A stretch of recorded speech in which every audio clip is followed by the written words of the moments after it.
You walk into Best Buy, and the TVs are glowing like trophies. Giant tags shout 4K, QLED, Smart HDR exclamation mark. You swipe your card, bring it home, and 2 nights later, it's dim, muddy, and disappointing. This is the trap millions fall into every year. So today, we're exposing 7 Best Buy TVs to avoid, and 2 that are actually worth your money. Coming in at number 7, the Insignia F30, the budget-friendly TV that forgot the friendly part. This one's the siren call of every big box aisle.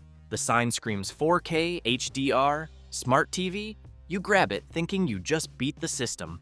2 nights later, you're wondering if you accidentally bought a digital picture frame. The F30 looks confident under fluorescent store lights, but once it's in your living room, it folds faster than a deck chair in a hurricane. The first red flag is motion. A 60 Hz panel with 0 local dimming means every fast scene turns into a watercolor painting.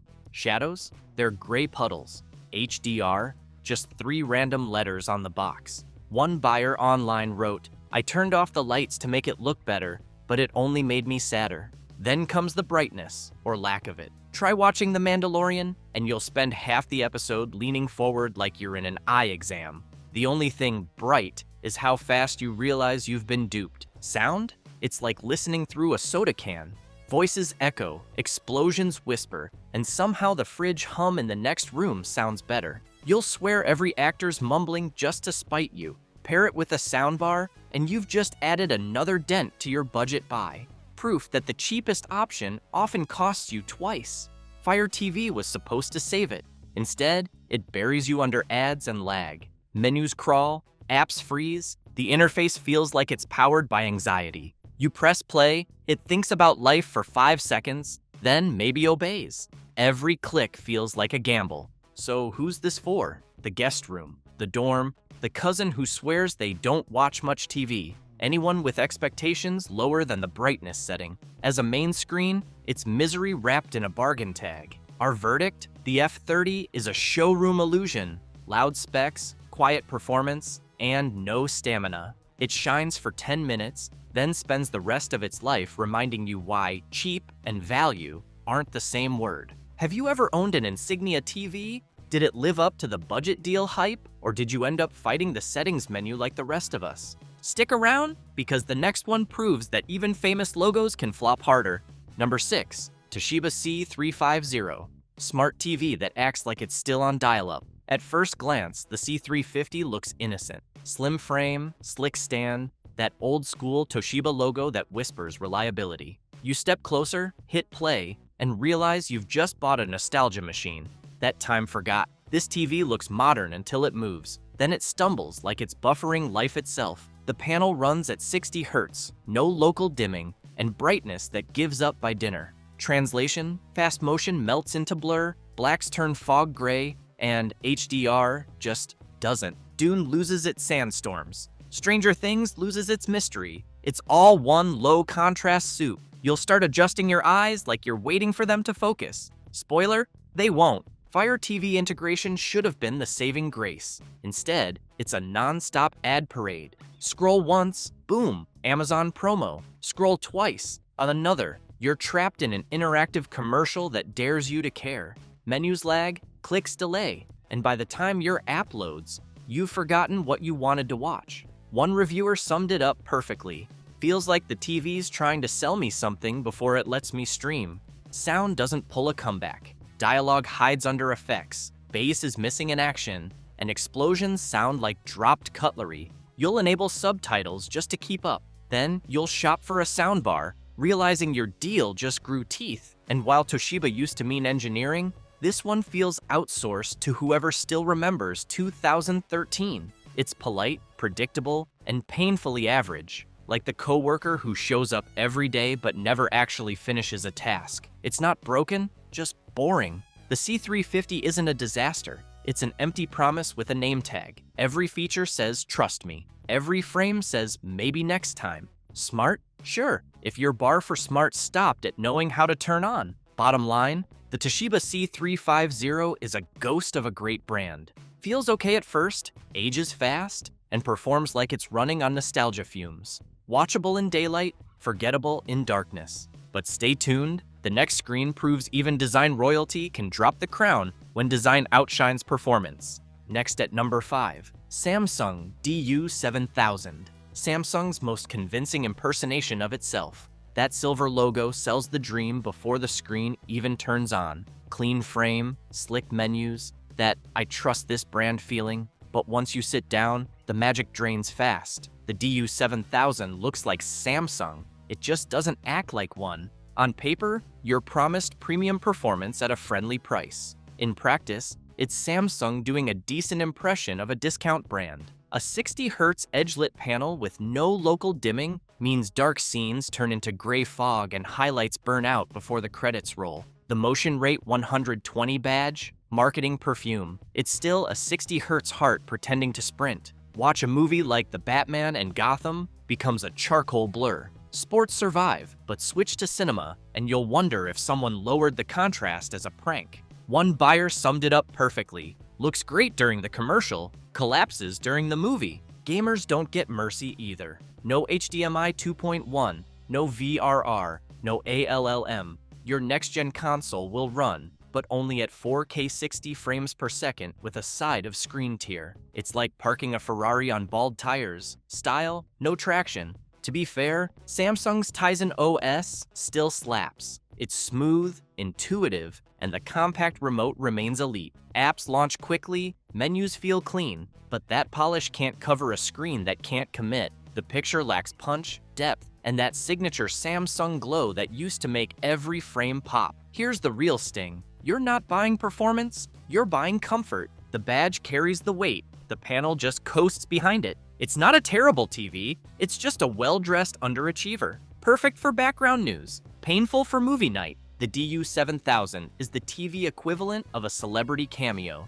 Recognizable, brief, and a little disappointing. Feels like Samsung went to budget camp and forgot to come home. But the next one flips the script, because when a company known for innovation forgets the innovation part, even loyal fans start checking the competition. Coming up at number 4, LG UR9000. Pretty face, average brains. You walk by it and stop. It's gorgeous. Razor-thin bezels, mirror gloss finish, that confident LG logo. It looks like a premium set that accidentally wandered into the budget aisle. But the moment you hit play, that illusion collapses faster than a cheap tripod. The UR9000 runs on a 60Hz edge-lit panel with no local dimming. Translation: motion blur during fast scenes, cloudy shadows at night, and HDR that never actually glows.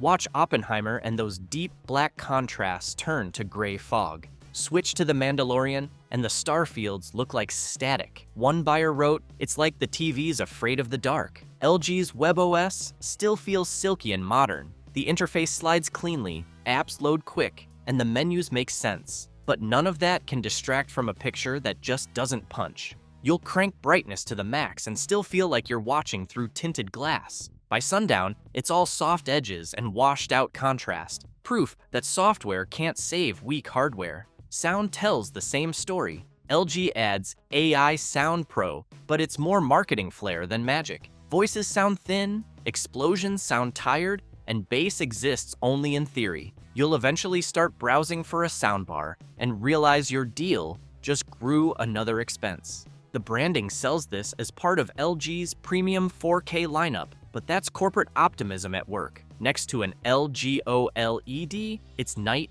and day, literally. The OLED paints shadow detail and vivid contrast. The UR9000 just sketches outlines. It's like comparing a barista's cappuccino to one poured from a vending machine. Same ingredients, none of the craft. Still, it's not a total disaster. For basic streaming, background TV, or the kitchen wall, it behaves fine. But if you bought it expecting cinematic glow or OLED-level sharpness, you'll feel that quiet disappointment settle in around week 2. The LG UR9000 wins the beauty pageant, then trips over the Q&A. It's stylish, easy to use, but painfully mid when the lights dim. If you're after real contrast and depth, keep walking. These big-name screens talk a big game but crumble where it counts. Keep watching, because after this lineup of letdowns, you'll finally see what real performance is supposed to look like. But for now, the Value King finally takes a nap, and shows that even crowd pleasers can lose the throne when they stop chasing quality. Number 3. The TCL S4/S4 50G. When the value king forgets the math. TCL built its reputation on punching above its price tag. Big screens, decent panels, and that, wow, it's this cheap feeling. But the S4 and S450G missed the formula. They look like every other solid TCL, thin bezels, clean stand, familiar Roku or Google TV layout, but the second you turn it on, it's clear this one skipped leg day. The panel is 60 Hz, edge-lit, with zero local dimming. That means every dark corner of The Last of Us turns into one long gray blob. Motion blur eats fast scenes, HDR never really arrives, and brightness checks out early. It's like watching a blockbuster through a foggy window. You can tell something epic's happening, but not where or how. Roku TV and Google TV remain smooth and easy. Menus respond quick, streaming apps are ready to go, but great software can't rescue lazy hardware. The S4 delivers convenience, not clarity. That signature TCL pop? Gone. It's a muted impersonation of its older, sharper siblings. One owner said it best. It's fine if you never saw a better TV. Sound doesn't score points either. Flat mids, shy bass, and dialogue that keeps losing the fight to background noise. Turn the volume up, and it just gets louder, not better. Most buyers end up adding a soundbar, which turns a budget win into another quiet wallet groan. The S4 feels like TCL running on autopilot, a model built to fill shelf space, not living rooms. It's technically competent, emotionally absent, perfectly fine for a guest room, totally wrong for someone expecting that famous TCL bang for the buck. It's a sequel nobody asked for, running on nostalgia instead of innovation. Still, credit where due. The build quality's decent, the interface clean, and set up easy enough for your parents to handle without texting you. But after 5 minutes, the picture tells the truth. TCL played it safe. Too safe. Our verdict? The S4/S450G is comfort food without seasoning. Works, sure, but leaves you craving flavor. It's proof that even reliable brands can phone it in when they get too comfortable. If you want TCL, it's best spend a little more for the TCL S5, Q5, or Q6. They offer proper brightness, richer color, and motion handling that actually keeps up with the action. TCL fans, did you pick up the S4 or S4 50G expecting the usual value punch? How's it held up in real use? Share your experience below.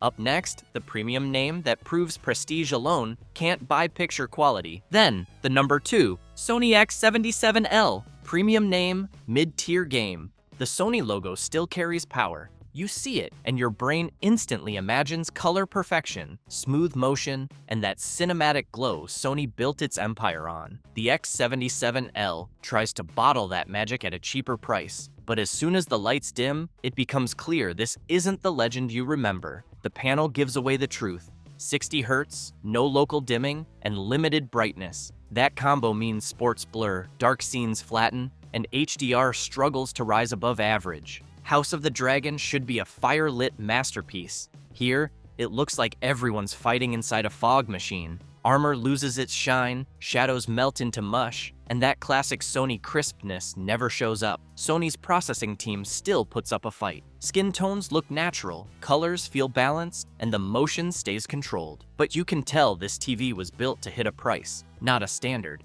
Missing HDMI 2.1, no VRR, no 120 Hz refresh rate. Next-gen consoles can't flex here. It's like giving a sports car a city speed limit. Sound, once Sony's pride, lands in neutral. Voices are clean, but paper thin, bass barely stirs, and cinematic moments fall flat. You'll end up adding a soundbar before the popcorn's finished. The X77L isn't terrible, it's just painfully ordinary. It'll play the news fine, stream your comfort shows, and never crash. But that spark, that signature Sony wow, nowhere to be found. It's polite, dependable, and completely unremarkable. One buyer described it perfectly. It's the Toyota Corolla of TVs. Works great, excites no one. That's the X77L. Predictable, safe, vanilla with a logo. Sony loyalists, be honest, does the X77L live up to the name, or is it just nostalgia at this point? Let's see how many loyalists still defend it. Bottom line, the X77L wears a famous Sony badge on a forgettable frame. It's the nice guy of TVs, reliable, consistent, and impossible to love. If you're chasing the old Sony brilliance, keep climbing the ladder, because next, Samsung slaps QLED on the box, doubles the confidence, and somehow still can't light up the room. Finally,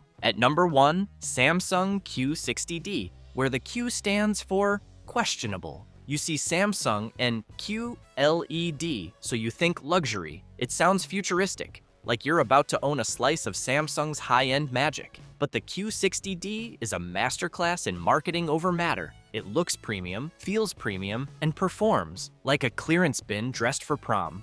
Under the hood, it's the same old budget DNA, 60 Hz edge-lit panel, no local dimming, and brightness that gives up under daylight. Fast motion smears, blacks look gray, and dark scenes glow with that faint, permanent haze. Watch a chase scene through a tunnel or subtitles over a black screen, you'll see the ghost of contrast that never quite disappears. Samsung calls it QLED because of quantum dots, tiny color enhancers, not magic pixels. So yeah, colors pop, but depth vanishes. HDR scenes look like someone just turned up the backlight a notch. You'll get vivid reds and electric blues, but forget about shadow detail or cinematic punch. It's color without consequence. Gamers, brace yourselves. HDMI 2.0 only. No VRR, no ALLM, no 120 Hz mode. Your PlayStation or Xbox can flex all it wants. The Q60D's still jogging behind, capped at 4K 60 frames per second. You'll notice screen tears, lag, and that split-second delay that kills any sense of next-gen. To its credit, Tizen OS is still snappy, menus glide, apps load quick, and the minimalist remote remains top tier. For casual use, Netflix, YouTube, background sports, it performs fine. But that smooth interface just makes the dull picture stand out even more. You can navigate quickly to a boring image. It's like a sports car with no horsepower. This TV sells because of one word on the box: QLED. It's Samsung's favorite trick, a splashy label covering an average screen. It's not terrible, it's just calculated mediocrity. A TV designed to impress in the showroom, not your living room. One buyer nailed it. It's a model that makes you realize how powerful branding really is. That's the truth. The Q60D wins with marketing, loses with movies. Unfortunately, the Q60D is the illusion of luxury. Bright colors, dull soul, it looks expensive until it turns on. Before we move on, make sure you're subscribed. It's the easiest way to skip the hype and keep your wallet safe from the next budget trap. Because now we're flipping the script. You've seen the disappointments, now it's time for the TVs that actually deliver on their promises. The ones bright enough, fast enough, and built well enough to earn every dollar. Our runner-up is the Hisense U8N, the mid-range monster that embarrasses the big guys. Every once in a while, a TV sneaks up and flips the market upside down. The Hisense U8N is that kind of rebel, bright, fast, and unapologetically better than models that cost twice as much. It's the underdog that makes you question why you ever paid premium prices in the first place. The first thing you notice is the brightness. This mini LED panel doesn't just compete with daylight, it conquers it. Pull the curtains wide open and it still shines, colors staying crisp and clear. HDR finally looks like HDR again. Fireworks explode with blinding punch, sunsets glow like molten metal, and shadows stay dark without losing detail. That's the magic of its full-array local dimming. Hundreds of individual zones working in perfect sync. Then comes motion. At 120 Hz and up to 144 Hz on PC, it's built for chaos. Sports, shooters, racing games, whatever you throw at it, the U8N stays smooth and sharp. Input lag is microscopic. With VRR and FreeSync support, gameplay feels effortless, almost telepathic. Even casual players notice the difference. Every move, every flick just hits. The Google TV system is equally impressive. No clutter, no endless carousel of ads begging for clicks. Just quick app launches, accurate voice search, and recommendations that actually make sense. The interface feels thoughtful, not pushy, something most big brands forgot how to do. Audio is another pleasant surprise. Dialogue cuts through clearly, bass has real punch, and the soundstage feels bigger than the frame. You don't need a soundbar right away, but when you add one, Dolby Atmos support scales the experience like a real theater. Here's what makes it special. The U8N doesn't sell you hype, it sells performance. You can run it hard, push the brightness, binge in broad daylight, or game till 3 a.m. It never flinches. It's that rare mid-range model that genuinely competes with flagships. The Hisense U8N is the definition of value done right. It's fearless, overbuilt, and brutally bright, an overachiever in a world of safe mediocrity. If you're tired of pretty logos and empty promises, this is the one that reminds you what a TV's supposed to look like. Because next, the crown finally lands. The #1 pick proves you can get flagship quality without paying flagship money. Finally, our best pick is the TCL QM7K, the value powerhouse that feels like a flagship. When a product so good like this hits the shelf, it practically announces itself. The TCL QM7K is that thunderclap moment, bright, confident, and powerful enough to make the giants nervous. You'll walk past it thinking it belongs in the premium section, then see the price and realize someone at TCL forgot to charge extra. The secret is TCL's QD Mini LED tech. Thousands of pinpoint lighting zones meet quantum dot color, and the result is pure visual precision. The moon glows white over a jet black sky, neon signs shimmer, and HDR scenes finally live up to the hype. Top Gun, Maverick pops like it's supposed to, explosions blazing, no gray haze in sight. Motion is flawless. Full array dimming adjusts scene by scene, keeping detail sharp in darkness and highlights controlled in daylight. Whether it's an afternoon football game or a midnight movie marathon,